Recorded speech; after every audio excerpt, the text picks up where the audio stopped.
All right. Let's see where I was. There we go. Oh, the Kaaba, the holy place of Islam. The Kaaba, or cube-shaped building in the midst of the great court of the Mosque of Mecca, is the most holy spot in the Islamic world. Towards it, the followers of the Prophet must face 5 times a day at the appointed hours of prayer. Like the devotees of nearly all other faiths, the Musliman originally faced the east while in prayer, but by a later decree, he was ordered to turn his face towards Mecca. Little is known of the history of the Kaaba prior to its dedication as a Mohammedan mosque, other than that the building was a pagan temple. At the time the Prophet captured Mecca, the Kaaba and surrounding court contained 360 idols, which were destroyed by Muhammad before he actually gained access to the shrine itself. The ancient house, as the Kaaba is called, is an irregular cube measuring about 38 feet in length, 35 feet in height, and 30 feet in width. The length of each side wall varies slightly, and that of the end walls over a foot.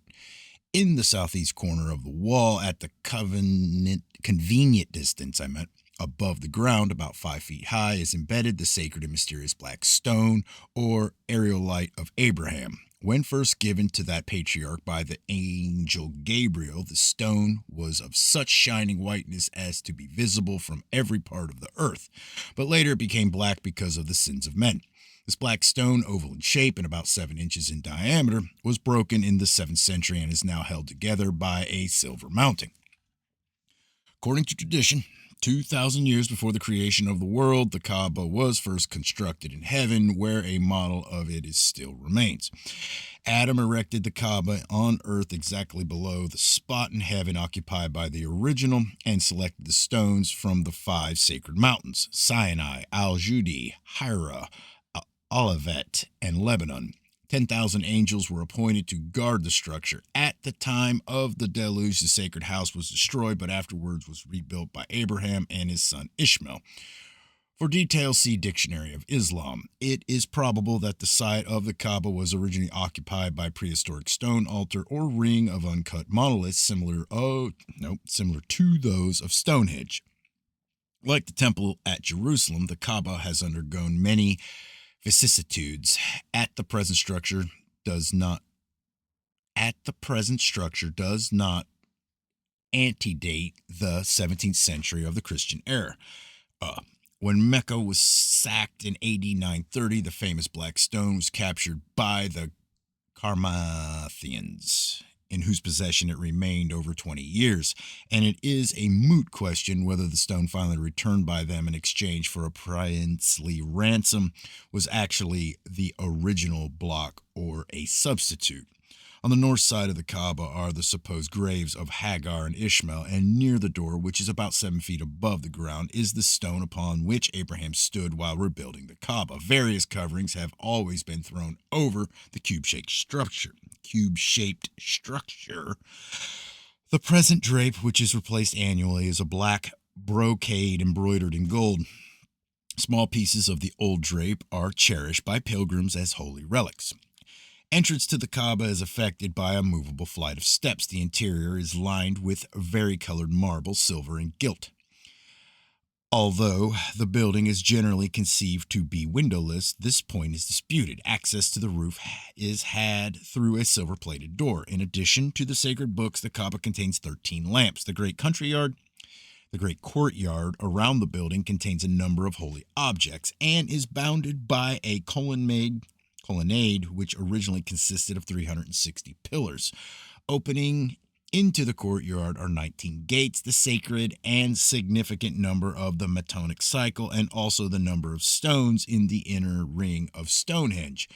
7 great minarets tower above the Kaaba, and one of the sacred ceremonials in connection with the building includes 7 circumambulations, and the central Kaaba is an apparent effort to portray the motion of the celestial bodies. All right.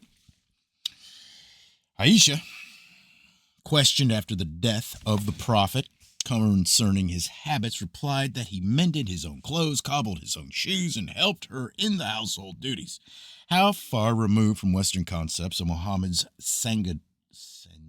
sanguinary character is Aisha's simple admission that he loved most of all to sew. Hold on, light's bad down here. Not sure if I can find. There we go. He also accepted the invitations of slaves and sat at meals with servants, declaring himself to be a servant. Of all vices, he hated lying the most. Before his death, he freed all his slaves. He never permitted his family to use for personal ends any of the alms or tithe money given by his people. He was fond of sweetmeats and used rainwater for drinking purposes. His time he divided into 3 parts, namely, the first he gave to God, the second to his family, and the third to himself. The latter portion, however, he later sacrificed to the service of his people. He dressed chiefly in white, but also wore red, yellow, and green. Muhammad entered Mecca wearing a black turban and bearing a black standard. He wore only the plainest of garments, declaring that rich and conspicuous raiment did not become the pious, and did not remove his shoes of prayer. He was particularly concerned with the cleanliness of his teeth, and at the time of his death, when too weak to speak, indicated his desire for a toothpick. When fearful of forgetting something, the Prophet tied a thread to his ring. He once had a very fine gold ring, but noting that his followers had taken to wearing similar rings in emulation of him, he removed his own and threw it away, lest his followers form an evil habit. See the life of Muhammad. The most frequent and apparently the most damaging accusation brought against Muhammad is that of polygamy. Those who sincerely believe the harem to be irreconcilable with spirituality should, with consistency, move for the expurgation of the Psalms of David and the Proverbs of Solomon from the list of inspired writings, for the harem of Islam's prophet was insignificant compared with that maintained by Israel's wisest king and the reputed favorite of the Most High. The popular conception that Muhammad taught that women had no soul and could attain heaven only through marriage is not substantiated by the words and attitude of the prophet during his lifetime.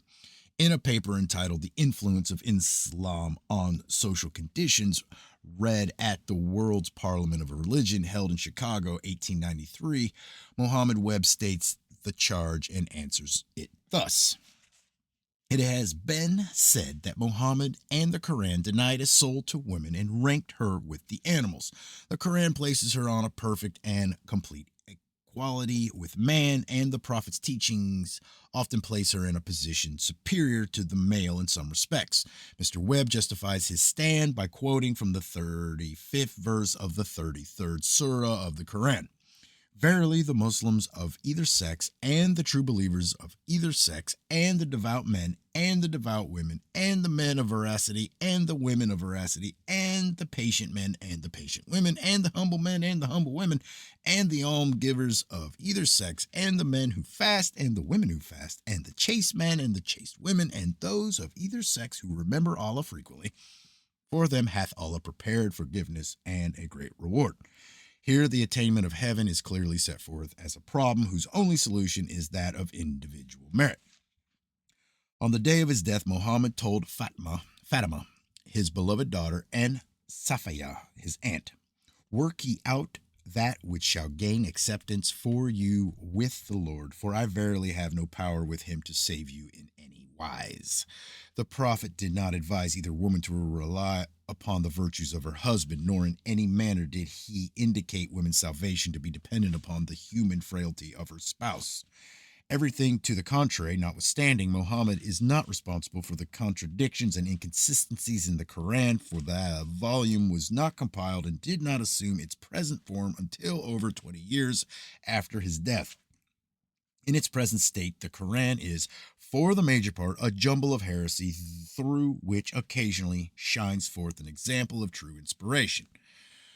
From what is known of the man Muhammad, it is reasonable to suppose that these nobler and finer portions represent the actual doctrines of the Prophet. The remainder are obvious interpolations. Summarizing from misunderstanding and others' direct forgeries calculated to satisfy the temporal ambitions of conquering Islam. On this subject, Godfrey Higgins speaks with his usual perspicacity, whatever. Here we have the Quran of Muhammad and the first four sincere and zealous patriarchs, and the Quran of the conquering and magnificent Circeans puffed up with pride and vanity.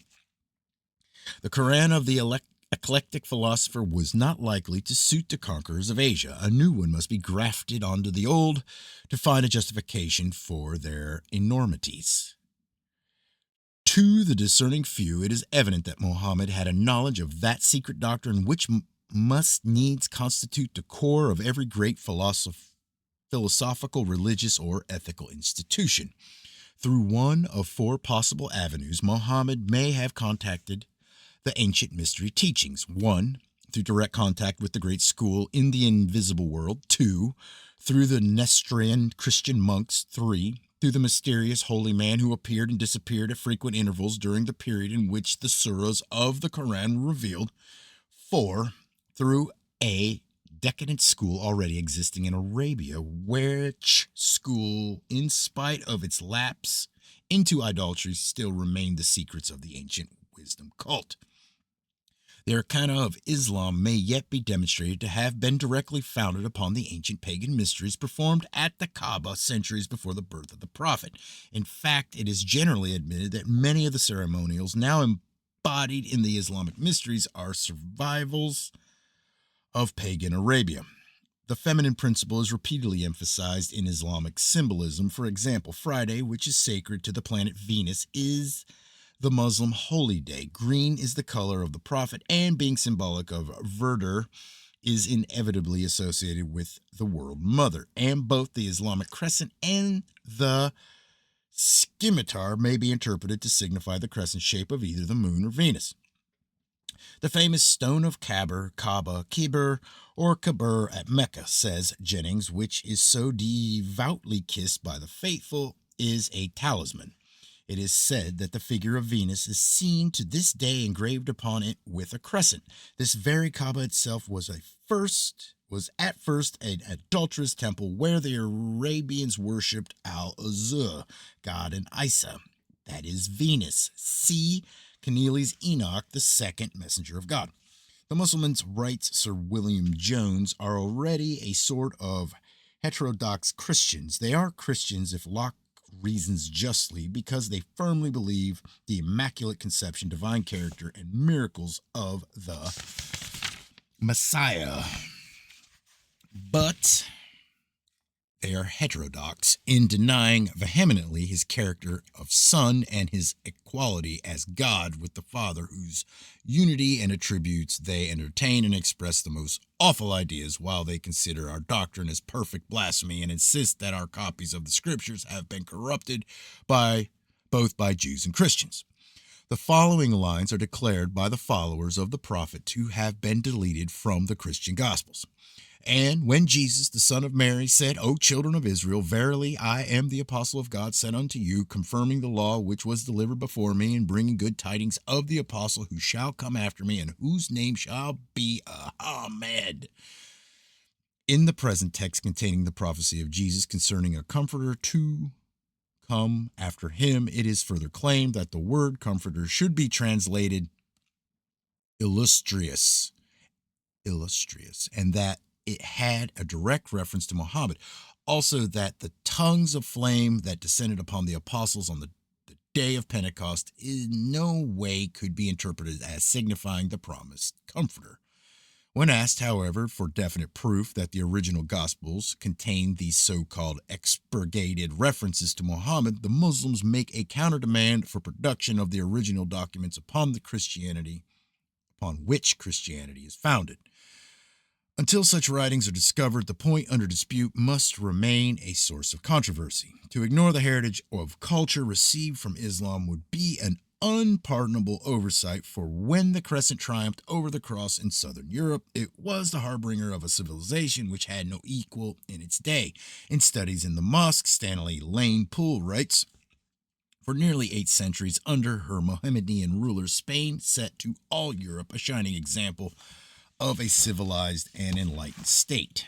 Art, literature, and science prospered as they then prospered nowhere else in Europe. Students flocked from France and Germany and England to drink from the fountains of learning which flowed only in the cities of the Moors. The surgeons and doctors of Andalusia were in the van of science. Women were encouraged to devote themselves to serious study, and a lady doctor was not unknown among the people of Cordova.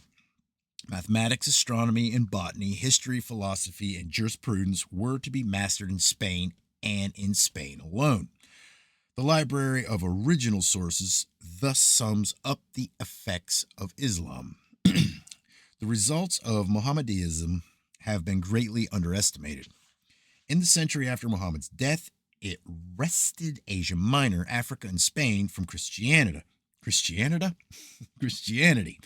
More than half of the civilized world, and established a civilization the highest in the world during the Dark Ages. It brought the Arabian race to their highest development, raised the position of women in the East, though it retained polygamy, was intensively monotheistic.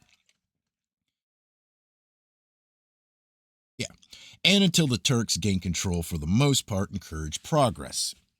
In the same work, among the great Islamic scientists and philosophers who made substantial contributions to human knowledge are listed Gerber or Jaffer, who in the 9th century laid the foundations for modern chemistry, Ben Musa, who in the 10th century introduced the theory of algebra, Ahaz, who in the 11th century made a profound study of optics and discovered the magnifying power of convex lenses, and in the 11th century also both Avicenna or Ibn Sina, whose medical encyclopedia was the standard of his age, and the great Kabbalist Avicebron, or Ibn Geberol.